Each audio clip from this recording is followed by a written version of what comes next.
La OTAN no colapsa, pero dejó de funcionar como antes. Hoy quiero analizar algo sin darle muchas vueltas.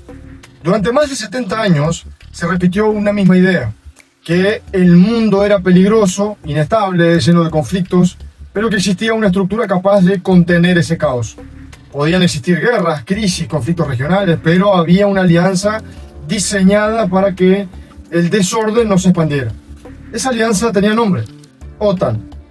Y por eso hoy vamos a analizar algo muy puntual. La OTAN no está colapsando. No va a explotar mañana. No va a desaparecer con un titular urgente. Pero, y esto es clave, ya no cumple la función para la que fue creada. Y en sistemas de poder, cuando una estructura pierde credibilidad, no se rompe de golpe. Se vacía por dentro. Ese es el eje de este video. Vamos al origen. Rápido, sin nostalgia, por si alguien de las épocas que vamos a cruzar ve este video. El Tratado del Atlántico Norte se firma el 4 de abril de 1949 y no es una fecha decorativa, es una respuesta directa a una secuencia de hechos concretos. Los 12 países fundadores fueron Estados Unidos, Canadá, Reino Unido, Francia, Italia, Bélgica, Países Bajos, Luxemburgo, Dinamarca, Noruega, Islandia y Portugal. No eran idealistas, no hablaban de valores abstractos, hablaban de seguridad. La idea la empujan Truman, su secretario de Estado Ian Acheson y desde Europa el canciller británico Ernest Bevin. Del otro lado había resistencia. En Estados Unidos sectores aldeacionistas de Congreso y en Europa dirigentes que tenían el miedo de provocar a la Unión Soviética. Pero el contexto empujó mucho más fuerte, por supuesto, porque Europa estaba completamente destruida.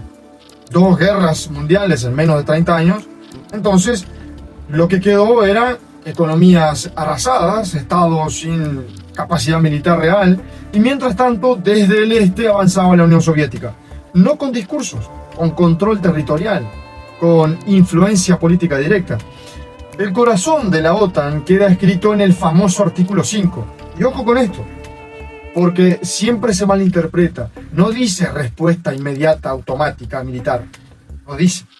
Dice, cada país tomará las medidas que considere necesarias. Eso fue deliberado. No era importante el texto jurídico. Era el efecto psicológico. La OTAN funcionaba porque el adversario creía que la respuesta iba a ser total. Durante la Guerra Fría eso alcanzó. No evitó guerras periféricas, pero evitó una guerra directa entre potencias. Y acá viene algo importante. La OTAN no funcionó porque el mundo era justo, sino porque era simple. 2 bloques, 2 esferas de influencia, 2 límites claros. Estados Unidos y la URSS sabían hasta dónde llegar. Y cuando alguien se acercaba demasiado, habían consecuencias previsibles. Y ese era el verdadero valor del sistema, no la paz, el control del riesgo. Pero hay un punto de quiebre. La Unión Soviética colapsa. No por invasión, no por ninguna otra consecuencia que tenga que ver con guerra. Colapsa por implosión interna. Economía ineficiente, sistema político sin incentivo, corrupción estructural. El mundo pasa de bipolar a unipolar. Estados Unidos queda como única potencia global y ahí cambia todo. La OTAN pierde a su enemigo original, pero no redefine su función. En lugar de repensarse, se expande. Polonia, Hungría, República Checa entran en 1999, después los países bálticos, después más. Desde el occidente se presenta como estabilidad, desde Moscú se percibe como cerco. Ese choque de interpretaciones nunca se resolvió, se fue acumulando. George Kennan, el arquitecto de la política de contención, advirtió que la expansión de la OTAN sería vista por Rusia como una provocación estratégica. No fue escuchado, no porque estuviera equivocado, sino porque no encajaba en el clima político del momento. Europa tampoco es víctima inocente. Europa no se desarmó, no se durmió porque quiso, porque estaba cómoda. Europa se desarmó porque el sistema lo incentivó a hacerlo. Estados Unidos garantizaba seguridad. Europa se concentró en reconstrucción económica, después en estado de bienestar, después en estabilidad social. Invertir en defensa era impopular. Reducir gastos militares daba votos. Durante décadas eso funcionó, pero generó una dependencia estructural. Europa perdió capacidad industrial militar, autonomía estratégica, velocidad de reacción, y cuando el contexto cambió, el costo apareció de vuelta. Durante décadas Estados Unidos estuvo cargando todo el peso central de la OTAN. Pudo sostener ese peso de la OTAN. Bases militares en Alemania, Italia, Turquía, logística global, tecnología, inteligencia.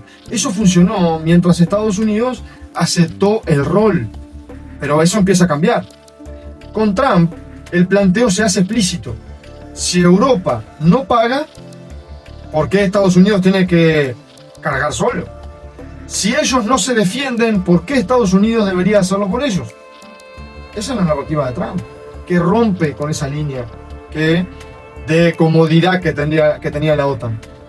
No fue una amenaza militar, pero fue una señal política. Y en alianzas militares la duda es un veneno.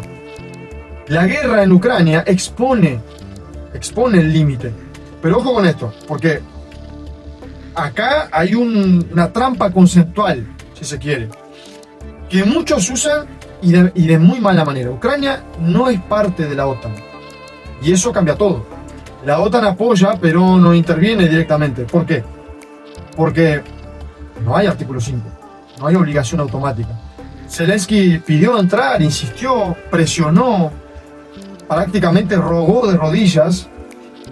¿Y cuál fue la respuesta? Un no tan grande, pero tan grande que se escuchó de Bruselas hasta Moscú. Entonces, no fue un después vemos, no fue un cuando termine la guerra hablamos. Fue un no estructural.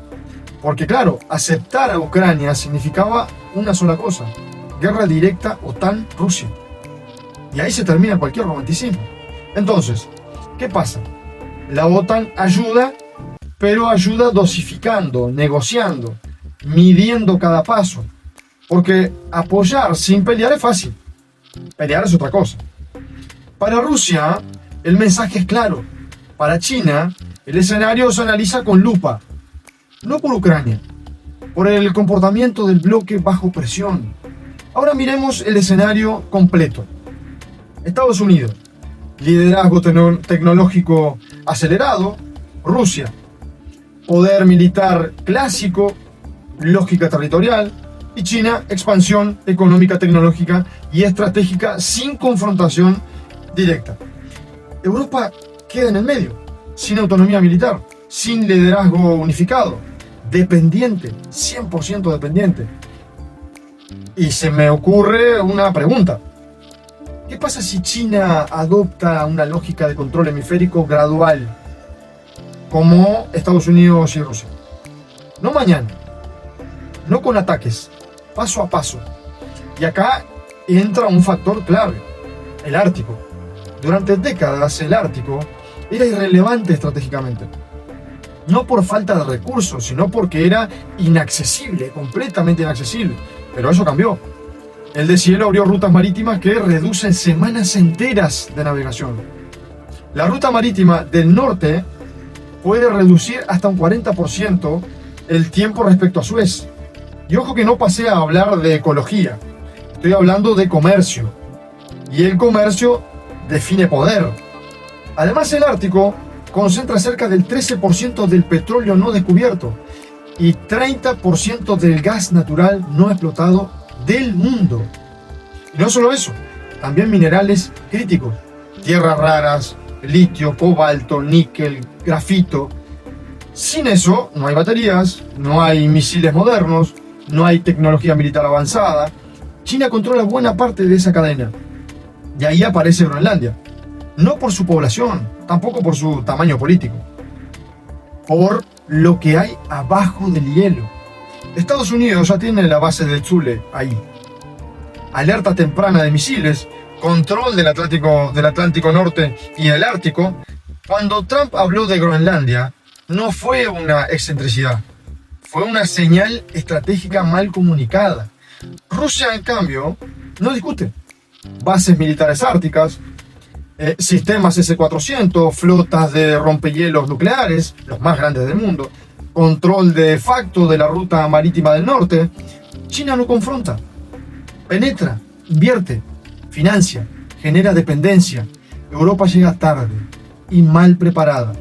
Hoy la OTAN debate el Ártico, pero no reacciona como bloque, porque los intereses no están alineados. Y sin amenaza compartida, no hay respuesta automática. Y ahí está el punto final. La OTAN no va a desaparecer. El problema no es institucional, es fundacional. Una alianza sin credibilidad disuasiva pierde su razón de existir. La pregunta no es si la OTAN sigue existiendo, es quién confía realmente en que la respuesta será automática cuando llegue una crisis mayor. Ese es el debate real. Si te gusta este tipo de análisis, sin relatos, sin bajada ideológica fácil, suscríbete, deja tu comentario, activa la campanita. Este canal es para eso. Nos vemos.